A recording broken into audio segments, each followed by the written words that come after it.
Hi, Peter Hudson, Head of Training and Recruitment with the World Golf Teaching Federation, Great Britain and Ireland, founder of YGA and operator of the Free Lessons for Life program. And this is another little example of real coaching, which is useful to anybody in training, experienced people, just anybody coaching. And it's an example of a couple of things. It certainly came from some lengthy questioning and listening, but for me this is about cause and effect and the client understanding the cause and effect. So I had a phone call from a guy that just got on to Jamaica tour and was just seeking a little bit of advice about what training aids that he might use to help him. So I knew he'd had a few lessons off a coach from a conversation I'd had before we started talking. And so I asked him obviously what he'd worked on, what he was trying to do, what he knew about his golf swing, all sorts of things like this. And again, whether he had any video footage he could send me. And so yeah, I questioned him specifically about what he thought he needed to do better, and he started talking about a slight low pull to the left, or a shot going right, and those were his two major problems, and we eradicated speed from that.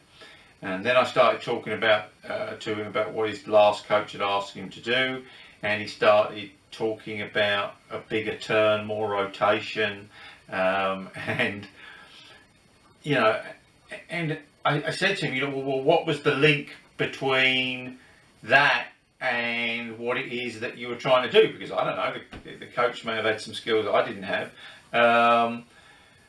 but yeah, he said to increase speed, and so whatever he was working on was totally irrelevant to his need. He may want to hit it longer, but it's doubtful. He needs to hit it a lot straighter and a lot more controlled.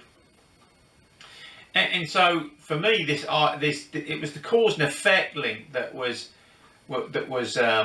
missing, and we needed to find out why it is that his club face was getting to impact occasionally shut, or he was occasionally blocking. It could be obviously that there's some path challenges and so on, and I suspect that's what it would be. Anyway, I asked him whether he knew whether he had a flat left wrist to impact, and what was happening impact with his club face, and he just didn't know. So he'd been to see a coach, had the video footage, had started off on a venture to do with a greater, well, certainly everything was locked into the anatomy, but as I spoke to him, it was obvious that we needed to look at those things that controlled club face and club head.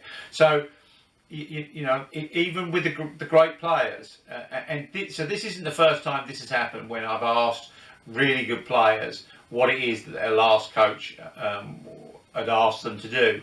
And some of these were coaches right at the top of the trade, and there was not necessarily a cause and effect link. There might have been some long-term synergy where they grew together. So yeah, as far as I'm concerned, the information to you is make sure that whatever it is that you're thinking of doing, whatever it is you think you've seen or you want to do on your map of the world, make sure that there's a cause and effect link, and if necessary, change your mind about what's the first thing that you're going to do, and link it with what outcome is causing them the challenges at the moment, the reason that they came to you. Once again, thank you for listening.